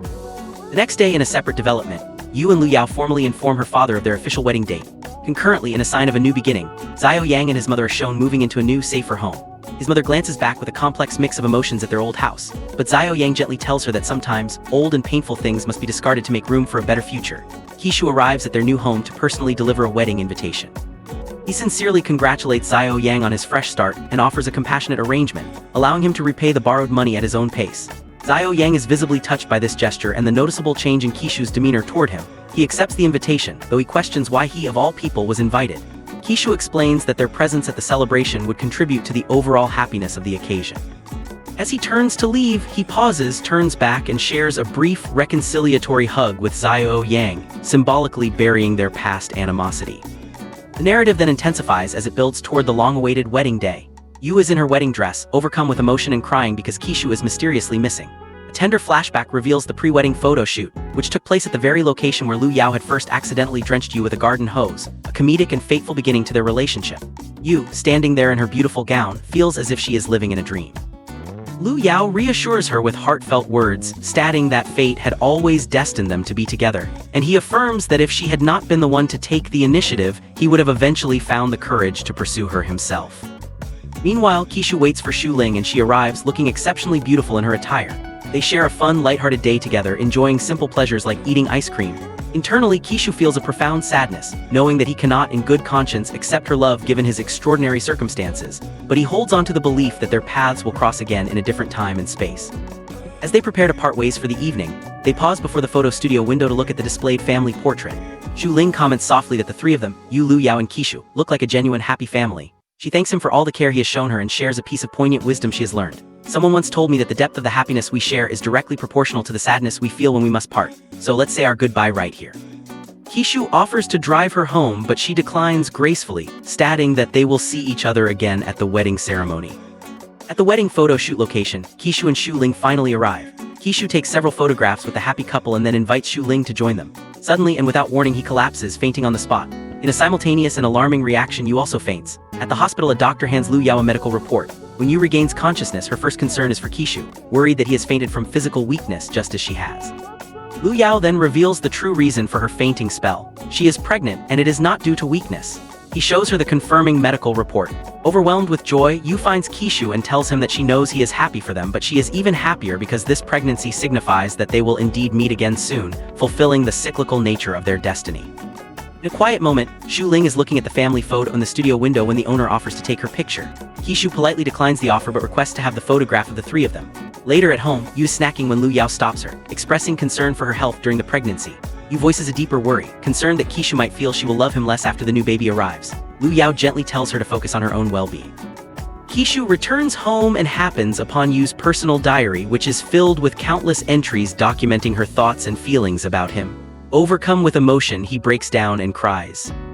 On the day of the wedding, the venue is filled with friends, including Xiao Yang and Laang. Laang remarks to Xiao Yang that it is a difficult experience to attend the wedding of someone you once had feelings for, but she notes that a good person finds fulfillment in helping to fulfill the wishes of others. Xu Ling is looking at photographs of Kishu when she sees him making the final preparations for the ceremony. Yu and Lu Yao arrive, and Yu asks about the whereabouts of her father. Lu Yao assumes he is with his own father. Yu's friends arrive, and she tells Xu Ling with a playful wink that she will purposefully throw the wedding bouquet directly to her.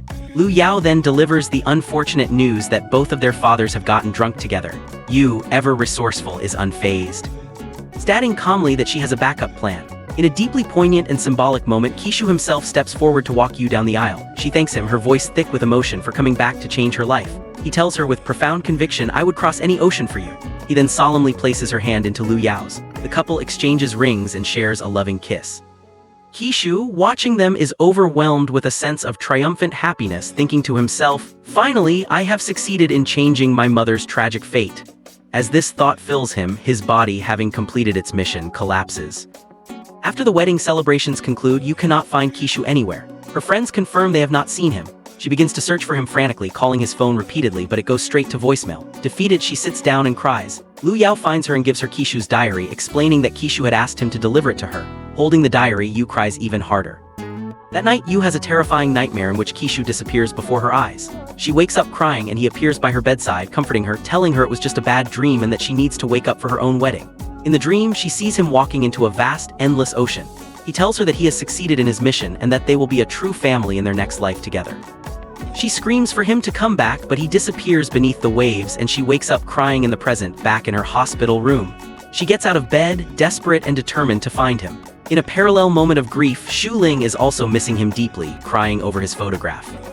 Lu Yao finds the distraught Yu and patiently explains that Kishu's sole purpose in coming to their time was to change her destined path, and now that his mission is accomplished, he has returned to his own timeline. Yu refuses to believe this interesting story, demanding to know where Kishu is really hiding. Lu Yao holds her tightly, assuring her that her fate has been successfully altered and that they cannot go back to the way things were. Kishu is truly gone. Yu breaks down, crying that he must have left because she was a bad mother to him. The next morning, Lu Yao finds Yu cleaning the house with an obsessive, frantic energy. He gently reminds her that it is her first day working at the laboratory after the wedding. During breakfast, she sees a sauce stain on the table and immediately attributes it to Kishu. Later at the lab, Lu Yao presents a new theoretical paper to his professor, proposing that a time traveler could potentially alter the future of a parallel universe while his original timeline remains unchanged, meaning the traveler could still be alive in his own reality. The professor finds the theory strange, but Lu Yao, filled with renewed hope, rushes home to tell Yu. Yu wakes up and instinctively calls out for Kishu. Realizing his absence anew, she reads her own diary entries which detail how he changed her destiny, and rushes out of the house in a state of desperation. She dons her old high school uniform and goes to Xiao Yang's house, bizarrely begging him to marry her in a wild attempt to lure Kishu back by recreating her original, unhappy fate. Completely bewildered, Xiao Yang reminds her that he attended her wedding just 2 days prior and firmly refuses her plea, leaving her utterly distraught. She then goes to her old high school, somehow convincing the security guard and a teacher, Mr. Wang, that she's still a student. She begs to be readmitted, wanting to relive her loser life so that Kishu would be compelled to return and save her once more. Lu Yao finds her there, crying in the hallway, and brings her back home. She searches frantically for any of Kishu's remaining belongings, yelling at Lu Yao in her grief, who then silently gives her a key. She opens a storage box containing Kishu's diary, but as she watches, the words written on its pages begin to fade away into nothingness. She calls Xu Ling and all of her friends, but no one has any memory of Kishu ever existing. She tells Lu Yao through her tears that even if the entire world forgets, she will always remember the day he arrived to change her destiny. They hold each other and cry together, mourning the loss of someone who never was, yet forever changed them. The narrative then fast-forwards several years. Yu and Lu Yao now have a young son. Lu Yao tells the boy not to be a picky eater, teasing that he is just like his mother. Yu sees a notification on her phone about her published novel. She has been writing their incredible story all these years to ensure that Kishu is never forgot. Her son brings her the box containing the now completely blank diary. The next day, the family goes to the beach. Lu Yao mentions, filled with scientific excitement, that he believes they're very close to a major breakthrough in time travel theory. Yu asks him half-jokingly if he is afraid that their future son might come back to try and stop their marriage. Lu Yao smiles and assures her that it is an impossibility because they are and always will be destined to be together.